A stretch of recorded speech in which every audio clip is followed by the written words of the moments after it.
Kapag iniisip natin ang salitang positibo, siguradong iniisip din natin na ito'y kaligayahan.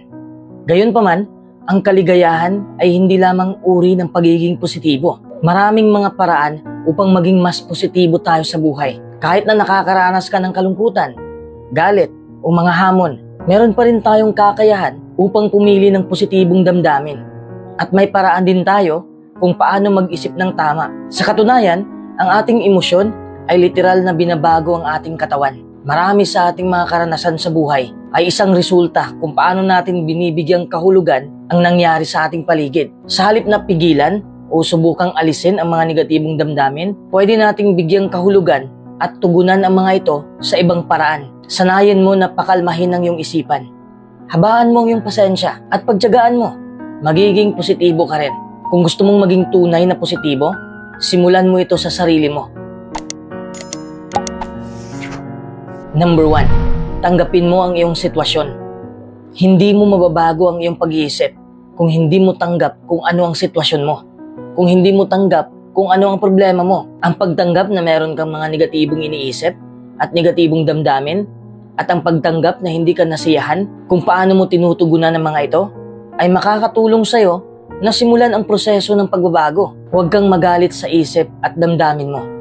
Tandaan mo ito, ang mga iniisip na sumusulpot sa isipan mo at ang nadarama mo ay hindi masama o mabuti.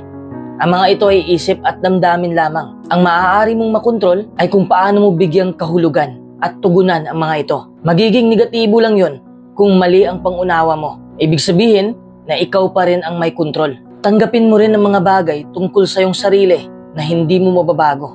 Halimbawa, kung ikaw ay isang introvert na nangangailangan ng oras na mapag-isa upang makapag-recharge, kung pilit mong subukan maging isang extrovert sa lahat ng oras, marahil ay malulungkot ka lang sa resulta. Ibig sabihin, natanggapin mo kung introvert ka o ikay extrovert. Huwag mong piliting baguhin ang sarili mo kung may negatibong epekto naman ito sa'yo. Tanggapin mo kung sino ka talaga. You can then feel free to develop that self into the most positive self you can be. Number 2, dapat may layunin ka. Mahirap maging positibo kung wala kang layunin sa buhay. Ang mga layunin ay nagbibigay sa atin ng isang mas positibong pananaw sa buhay. Ang pagtakda ng isang makatotohanang layunin ay maaaring makapagpataas ng iyong kumpiyansa at mapatatag ang iyong buhay kahit na hindi mo pa nakakamit kaagad ang layunin mo. Setting goals that are personally meaningful to you and align with your values will help you achieve them and will help you move forward in your life. Kahit maliit na layunin man yan, mas okay na yon kaysa wala kang layunin. Magsimula ka sa maliit na layunin hanggang sa may panibago ka na namang layunin sa buhay. Kahit mabagal ka, basta't wag mo lang sukuan ang layunin mo. Dapat specific ang layunin mo. Madali namang magtakda ng layunin. Ang problema ay nahihirapan ka kung paano simulan. Kaya mas mahalaga na mag-umpisa ka muna sa maliit. Dapat positibong salita ang gamitin mo sa iyong layunin. Pinapakita ng pananaliksik na mas malamang na makamit mo ang iyong mga layunin kung positibong salita ang gagamitin mo. Halimbawa, hindi na ako pwedeng kumain ng junk food. Yan ay hindi ka pakipakinabang na layunin. Mas lalo ka lang magigilty sa ginagawa mo. Kasi negatibong salita yan eh. Palitan mo yan ng dapat kumain lamang ako ng gulay at prutas. Yan ang halimbawa ng positibong salita. Keep your goals based on your own actions. Hindi pwedeng ikaw ang mag-set ng goals para sa iba o ang iba ang magtakda ng layunin para sa'yo. Tandaan mo na hindi mo makukontrol ang ibang tao at hindi ka rin nila makukontrol. Halimbawa, kung patitigilin mo sila sa paninigarilyo, hindi sila titigil hanggat hindi sila magpasya. Set goals that depend on what you can control. Number 3, magmahal ka. Hindi ibig sabihin na partikular lang na tao ang mahalin mo. Mahalin mo ang lahat ng bagay o tao sa mundo. Paano ka maging positibo kung galit at puot ang nakabalot sa buhay mo? Extend the feelings of love you already feel for your closest family members and extend it to others in the world. Makikita mo kaagad ang positibong epekto nito. Love is good for your mental health. Maiibsan ang iyong depression at anxiety. Number 4, ibuhos mo lahat sa sulat. Ang dahilan kung bakit isusulat mo ay para makita mo at maunawaan mo kung ano ba talaga ang problema mo. Lahat ng emosyon mo, isulat mo. Saan ba galing ang mga kanta? Sa emosyon at karanasan ng mga manunulat.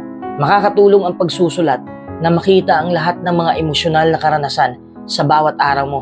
At madali mong matukoy kung saang banda ang nangangailangan ng pagsasaayos. Matutulungan ka rin itong ituon ang pansin sa iyong mga positibong karanasan upang mas malamang na alalahanin mo ito sa paglaon. Huwag mong isulat ang mga hindi mo gusto. Kapag nakapokus ka lang sa mga ayaw mo, mas lalo kang maging negatibo sa buhay. Write down what you felt without judging it as either good or bad. Bibigyan kita ng halimbawa. Nasaktan ako dahil sinabihan niya ako na pangit. Sa halip na yan ang isulat mo ang iyong pagtugon. Paano mo sasagutin yan? Sinabihan man niya ako na ako'y pangit, but someone else can't define me or my worth. Only I can do that. O diba mas effective ang positibong pagtugon? Try to think about how you can use these experiences as learning experiences. How can you use this for personal growth? Ano ba ang gagawin mo sa susunod pag mangyari to? Halimbawa, sa susunod na pagsabihan ako ng masasakit na salita, alalahanin ko na hindi ako maniniwala sa sinasabi nila. Sasabihin ko rin sa taong yon na ang kanyang mga salita ay nakakasakit na at tunay na nasaktan ng aking damdamin upang malaman niya na mahalaga rin ang aking emosyon. Number 5, mapagpasalamat. Lagi ko na itong sinasabi sa mga videos natin. Paano ka maging positibo kung hindi ka grateful sa mga bagay na nasa sayo na? Practice active gratitude. Hindi lang yan hanggang pakiramdam na lang. Dapat inaaksyonan mo rin. Ang pagpapasalamat ay may hatid na kabutihan sa buhay natin. It changes our perspective almost immediately. And the rewards keep growing the more we practice active gratitude. It helps you feel more positive and increases feelings of happiness. Ibahagi mo sa iba ang pagpapasalamat mo. Iparinig mo sa kanila na mapagpasalamat ka para makadama rin sila ng ganitong klaseng enerhiya. It can also inspire positive feelings in the people you share with. Pasalamatan mo ang bagay na ikinatutuwa mo. Recognize all the little positive things that happen throughout the day. Ang daming bagay sa mundo at sa karanasan mo ang pwede mong pasasalamatan. Savor these good things. Tayo kasing mga tao, mas mapapansin pa natin ang negatibo kaysa sa positibo. Mindfully acknowledge the positive things in your life. Try to store them in your memory. Halimbawa, kapag nakakakita ka ng magandang tanawin, sabihin mo sa sarili mo, napakaganda ng sandaling ito at gusto kong maisip to palagi. Sa oras na papasok ang negatibo sa isip mo, alalahanin mo lang ang mga magagandang bagay na nakikita mo. Number 6, dapat positibo ang iyong pananaw. Makakapagpataas ito ng kumpiyansa mo. Isipin mo na ang buhay mo ay magbabago. Huwag mong isipin na hanggang dyan ka na lang. Kung iniisip mo palagi na hindi patas ang mundo, hindi mo mababago ang buhay mo. Ang dami mong kamalian sa buhay. Hindi ka maging positibo. Paano gagana ang iyong pakiramdam kung negatibo ang pananaw mo sa buhay? Ang pagkakaroon ng positibong pananaw ay hindi ibig sabihin na wala ka nang iniisip na mga hamon sa buhay o wala ka nang mapait na karanasan. Meron pa rin mga pagsubok kahit positibo ng pananaw mo. Pero iniisip mo na makakaya mo lahat yon. It chooses to interpret them differently. Tanggapin mo ang tunay mong sitwasyon at ihanda mo ang iyong sarili na harapin ang bawat pagsubok. Dapat mong tanggapin na hindi mo makukuha kagad ang pinangarap mo at kailangan mo pang paghirapan ng mga ito. Number 7. Huwag mong iwasan ang negatibo. Isa sa mga pagkakamali na ginagawa ng mga tao ay sinusubukan nila na iwasan o binaliwala ang mga negatibong karanasan. Iniiwasan dahil masakit, di ba? Gayunpaman, kapag pipigilan mo o binaliwala mo ang mga negatibong ito, ay talagang nakakadagdag pa ng negatibo sa iyong buhay. Hindi yan mawawala. Consider how you can reframe these experiences. May matutunan ka ba sa mga ito? May maraming mga imbintor na nagkamali ng maraming beses. Sa halip na sumuko o umiwas sila, mas lalo pa nilang pinag-aralan ng mga pagkakamaling yun. Anong resulta? Nagtagumpay ang imbensyon. Instead of letting yourself immediately respond to a challenge or negative experience with negativity, take a step back and examine the situation. What really went wrong? What is really at stake? What can you learn from this to do differently next time? Has this experience taught you to be kinder, more generous, wiser, stronger? Taking a moment to reflect on the experience rather than automatically seeing it as negative will help you reinterpret it. Number 8, gamitin mo ang iyong katawan. Ang katawan at isipan mo ay konektado. Kung nahihirapan kang magpakapositibo, ibig sabihin, ang katawan mo'y wala sa tamang paggalaw. Ang postura mo ay may malaking impact sa pamumuhay mo. Try standing up straight. This is called a power pose. It can actually help you feel more confident and optimistic. Tapos ngumiti ka. Kahit masaya ka man o hindi, Kapag ngumiti ka, mapapaganda nito ang iyong mood. Magsuot ka ng mga damit na komportable sa'yo. Makakapagpagaan rin yan ng mood mo. What you wear affects how you feel. Find clothes that make you feel good about yourself and wear them, no matter what society tries to say about it. Number 9, mag-ehersisyo ka. Palagi ko na rin itong sinasabi. Kapag mag-ehersisyo ka, magre-release ang katawan mo ng chemicals. Ang chemicals na ito ay tinatawag na endorphins. Makakatulong ito sa paglaban ng depresyon at anxiety mo. Mas lalo kang mapapakalma nito. Kahit 30 minuto lang ng physical activity, malaking tulong na yon. Number 10, baguhin mo ang sarili mo. Paano ka maging positibo kung negatibo ang pagkatao mo? Paano mo mababago ang paligid mo kung hindi mo mabago ang sarili mo? Create life from within. If you want more success, focus on all the ways that you are already successful. If you want more love, focus on all the people that already care about you and the abundance of love you have to give to others. If you want to create greater health, focus on all the ways that you are healthy. Focus on the good things. Number 11, huwag kang masyadong seryoso. Paano ka maging positibo kung pati maliit na bagay ay siniseryoso mo? Minsan kasi sa buhay natin, may mga maliit na bagay na akala natin ay big deal na yon. Pero nung tayo umiwas, nalaman natin na hindi pala. Yung material na bagay, akala natin magdudulot ng kasiyahan sa atin. Pero hindi naman pala.